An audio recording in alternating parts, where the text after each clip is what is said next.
Olá! Meu nome é Tássio Reis Eu sou o Lucas Souza. e esse é o podcast Geologia Geral. E vamos com mais um episódio do Pedradas. Lembrando a todos que também estamos no YouTube e no Instagram. E, gente, compartilha, assina o sininho.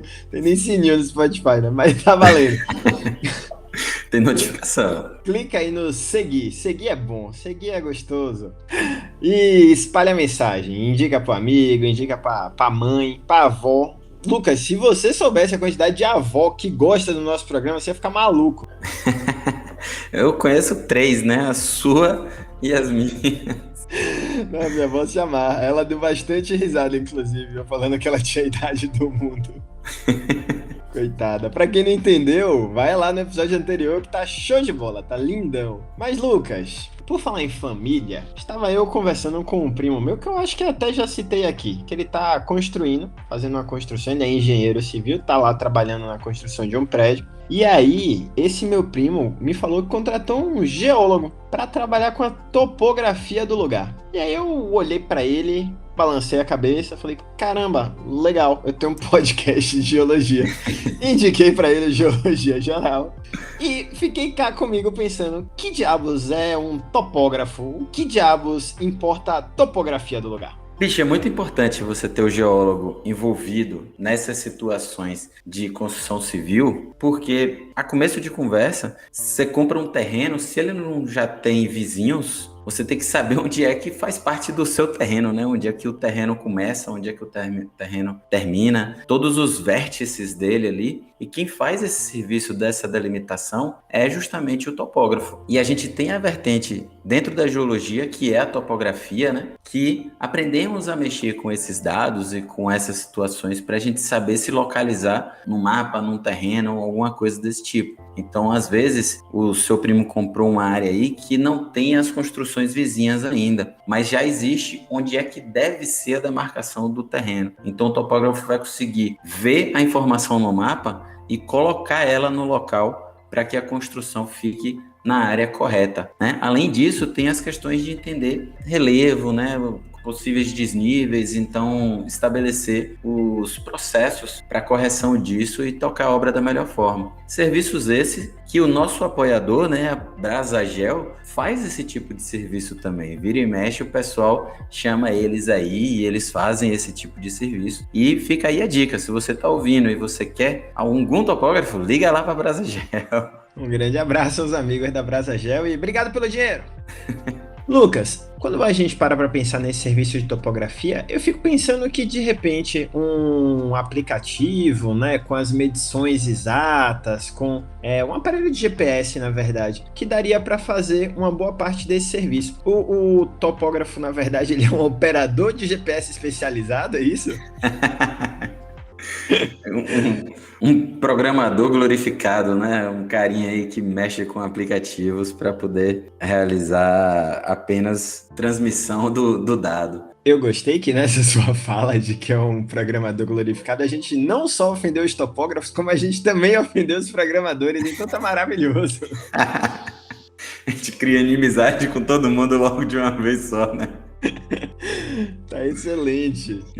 Agora a gente vai encher a bola de todos dois, vamos lá. Você conseguiria construir um programa, né, um aplicativo para fazer algumas dessas coisas. Seria aí o Google Maps, por exemplo, né, o Google Earth, que você tem, que eles são equipamentos, né, que te colocam na superfície e você consegue ali mexer na forma de visualização e você ficar num tipo em que é o mapa, no outro você tem um tipo que é relevo, você pode inclusive colocar exagero vertical e você se vê subindo uma montanhazinha ou descendo, né? Então tudo isso é uma questão de uma programação que te passa essa noção. Mas aí o que é que o topógrafo faz, né? Ele é um cara especializado que ele vai conseguir juntar, né, essa informação que estaria ali no aplicativo e você realmente trabalhar em cima de um dado específico, porque é diferente você só dizer, tá ali naquele local. Não é qualquer um que bate o olho no mapa e consegue interpretar informações de coordenadas, por exemplo, curvas de nível, tal. Então, o topógrafo, ele vai saber interpretar tudo isso, vai saber corrigir qualquer inconsistência que você tenha em relação aos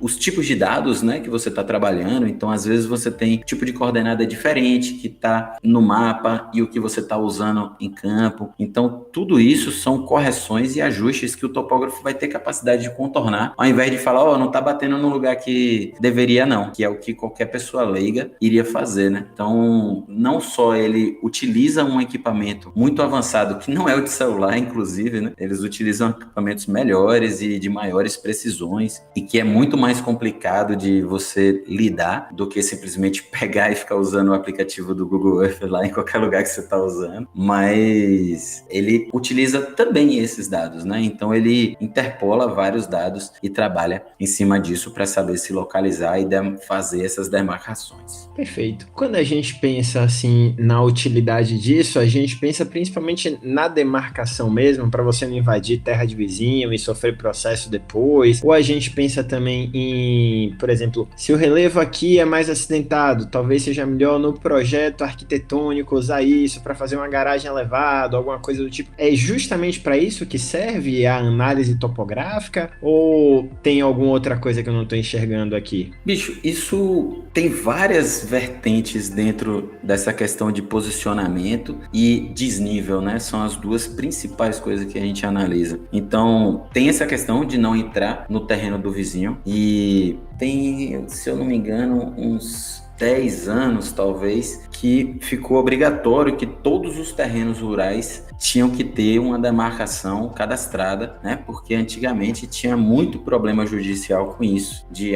meu vizinho de lote construiu, ou fazenda, né? Fazenda tem extensões muito maiores, então se cada um dos vizinhos ficar interpolando em relação aos outros, começa a ter problema. Então criou-se essa obrigatoriedade justamente para ter melhores demarcações de todos os terrenos do país. Então aumentou muito a demanda dessa necessidade e iniciou-se essa digitalização melhor, esse melhor posicionamento de todos os terrenos. Então tem esse cuidado para a gente ter essa melhor noção, e também essa questão de planejamento, né? Então às vezes você está fazendo um planejamento para uma mineração, então onde vai ser o melhor local para você colocar a região que vai ser o escritório, onde que vai ser a pilha de rejeito, onde que vai ter os equipamentos todos de tratamento desse minério, de separação. Então tudo isso ali faz parte do planejamento, não só dentro de uma construção, como aquela área está mais elevada e eu posso usar para fazer uma garagem, como você falou, uma garagem suspensa. Ou eu vou me aproveitar desse desnível, vou fazer uma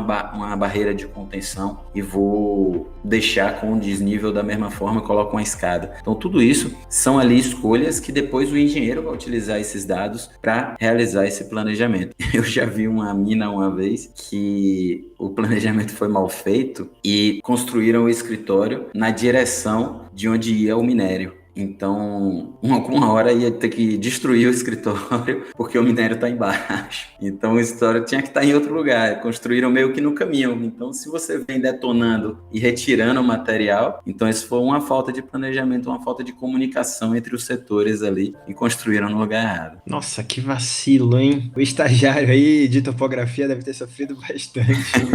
Não, mas quando você estava falando, eu lembrei até dos trágicos exemplos da Vale do Rio Doce, né? E dos desastres lá de Brumadinho, principalmente, né? Exato. Parece ter sido um grande erro de topografia isso também, né? Também ali envolveu várias questões, né? Tava tudo errado, né? Na verdade. Tinha muita coisa errada. Entendi.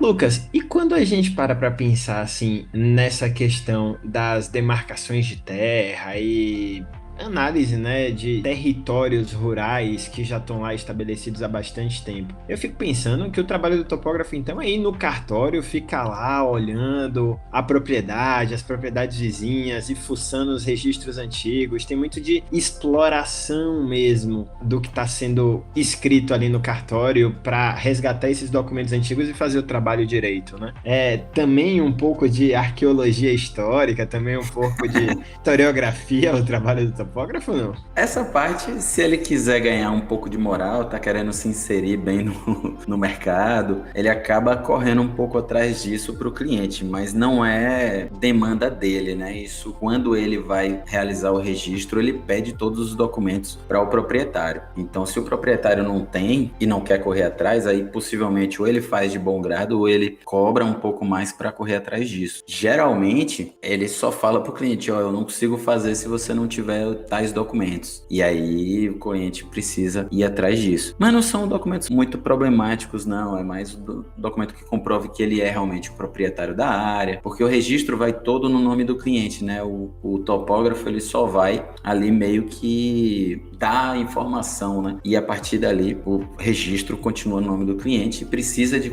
documentos comprobatórios da posse, para você não sair registrando terreno que não é seu no seu nome. Então, são esses documentos que ele, às vezes, nem consegue acesso porque o pessoal não vai entregar para ele, né? Só vai entregar para o proprietário. Hoje em dia, com essa nova exigência, né, e a tentativa de agilizar os processos, esses cadastros já estão sendo possíveis serem feitos pela internet, pelo site específico em relação a isso. Então você entra, você coloca lá os dados, o trabalho maior do topógrafo que ele precisa ir na área, né, na fazenda, e pegar todos os limites e marcar certinho o terreno e chegar lá e lançar no sistema. E aí, se houver inconsistência com o vizinho, aí precisa ver quem foi que registrou errado. O meu irmão, ele comprou um terreno dentro de um condomínio e o terreno tava marcando lá não sei quantos metros quadrados. De tal área, tal área, de tal área, tal área. E quando ele foi medir com o topógrafo descobriu que o terreno dele era maior do que tava lá no registro do condomínio. Então ele ganhou uns metros quadrados do condomínio aí. Acabou que o topógrafo saiu mais barato do que se ele não tivesse feito nada, né? Ele ganhou dinheiro. Só de área ganha.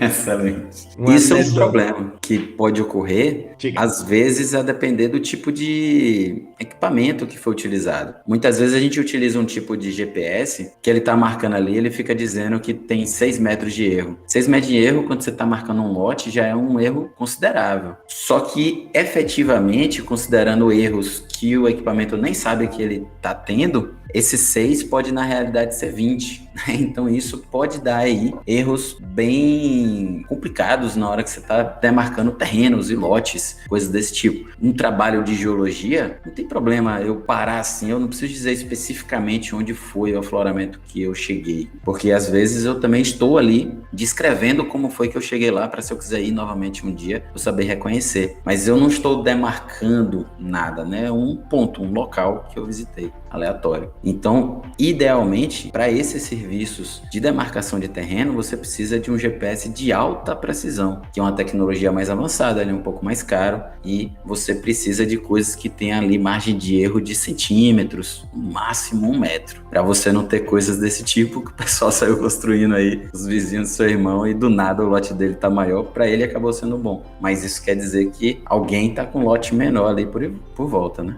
Eita, aí é treta, hein? Mas eu acho que foi erro da informação do condomínio. Não me parece que ele roubou o terreno de ninguém, não. Se roubou, seu safado, vá lá devolver, que minha família não rouba ninguém, não. Mas, Lucas... É aquela coisa de mesa de bar, né? Todo mundo saiu, sobrou você para pagar. Você não sabe se você vai pagar a mais ou a menos. Vai depender de quem saiu antes. Tenso.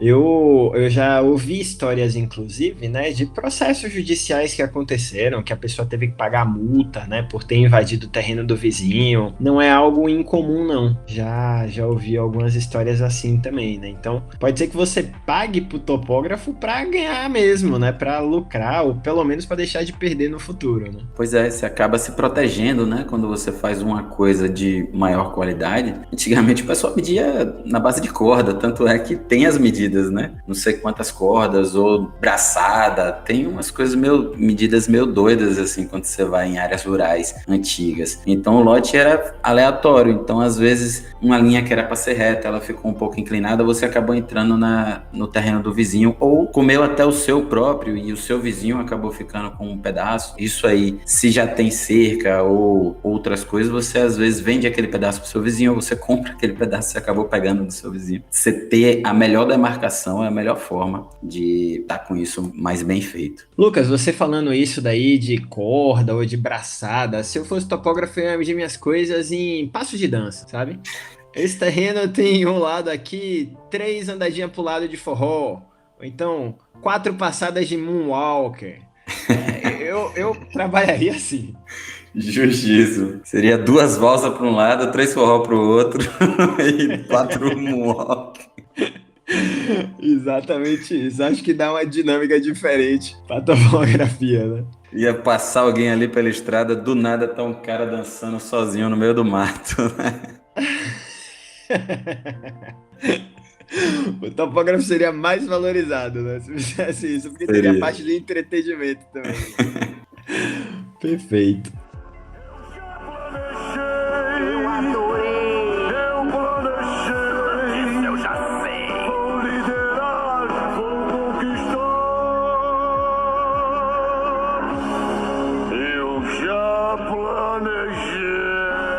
E quando o cara faz essas medições e analisa as diferenças de relevo dentro do terreno, ele também tem que dar algum dado assim de estrutura do terreno, tem que perfurar alguma coisa para tirar a amostra de solo, ou aí já é uma outra área, já é uma outra parada? Aí entra em outra área, né? Você precisaria, para análise de solo, já é mais uma questão de engenharia, geologia de engenharia, porque você precisa furar até determinada profundidade para você conseguir descrever a resistência daquele solo, propriedades que você retira dessa perfuração, né? E analisa também composição. Aí entra o geólogo para dizer a composição do solo, os minerais, tal, e você tira esses parâmetros de engenharia e esses parâmetros geológicos nessa questão da descrição do solo. O topógrafo, ele se preocupa muito nessa questão de posição e na questão de variação do relevo. Então, é dizer as curvas de nível,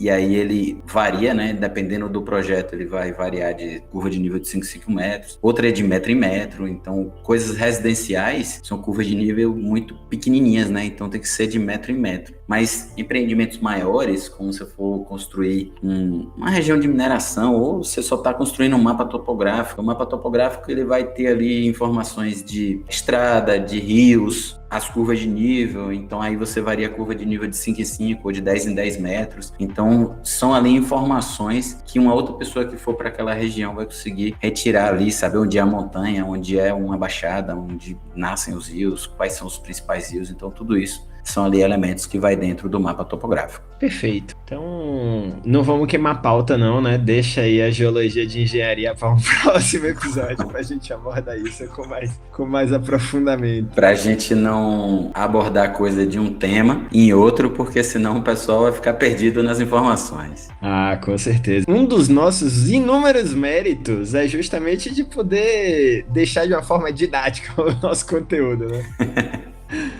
Mas, Lucas, e essas curvas de nível aí? Como que elas representam o que é mais alto, o que é mais baixo? De que forma isso aparece num relatório topográfico? Então, elas são uma das principais informações que a gente tem no mapa topográfico, né? Como eu falei, você pode variar as curvas de nível de metro em metro, ou de 5 em 5, ou de 10 em 10. Isso vai depender da escala que você está trabalhando, né? Está fazendo numa escala de mais detalhe ou de menor detalhe, mas basicamente o que você tem elas são variações que vão mostrar essa diferença, né? Então, se você tem curvas muito próximas, você está vendo que aquilo dali está aumentando, né? Elas sempre, as mais de fora são as regiões mais baixas, geralmente, as mais internas são as mais altas. Quando a gente está representando uma região mais elevada, você vê que aquilo é a subida de uma encosta. Imagina um morro. Você subir ele por qualquer lado, uma hora você vai passar em uma determinada altitude. Então imagina que ele tenha 50 metros. Qualquer região que você ficar subindo, uma hora você vai passar pela altitude de 30 metros, né? Então a curva de nível de 30 metros é a ligação de todos esses pontos onde você tem a altitude de 30 metros. Então você vai ter uma curva de nível de 30, se eu tiver variando de 5 em 5, a minha próxima curva vai ser de 35, a outra de 40 e a outra 45, 50 até chegar no topo, certo? Então, quando você vê que as curvas mais internas, elas têm altitudes mais elevadas, isso está querendo te mostrar um morro, né? Essa região mais alta. E nas laterais ali você vai ver se é uma lateral mais suave ou mais íngreme a partir das proximidades das curvas. Se elas são muito próximas, quer dizer que você pula muito rápido nessas altitudes, né? Você sai do 35 por 40 e do 40 por 45 muito rápido porque as linhas estão muito próximas. Se elas estiverem mais espaçadas, quer dizer que o declive é mais suave. Então você tem as interpretações para realizar. E se você tem a representação contrária, as curvas mais internas são de menor altitude, você está descendo um vale e não subindo um morro. Geralmente, no fundo desse vale tem um riozinho passando. Então você já tira uma outra informação em relação a isso. Perfeito, Lucas. Então, esse foi mais um episódio do Geologia Geral. E hoje aprendemos que aprenda a usar bem o GPS e se torne um topógrafo topzera, ou um ótimo motorista de aplicativo. Voltamos a ofender a galera.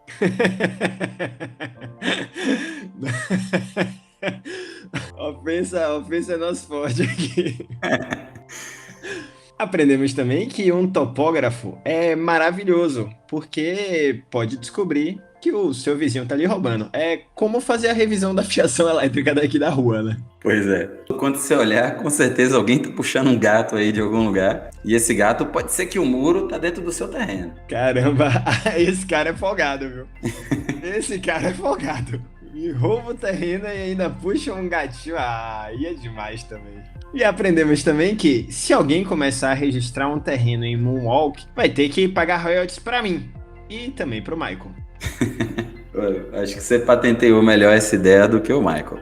O Michael já tem dinheiro demais. Muito obrigado a todos e até a próxima. Até a próxima, pessoal. Um grande abraço.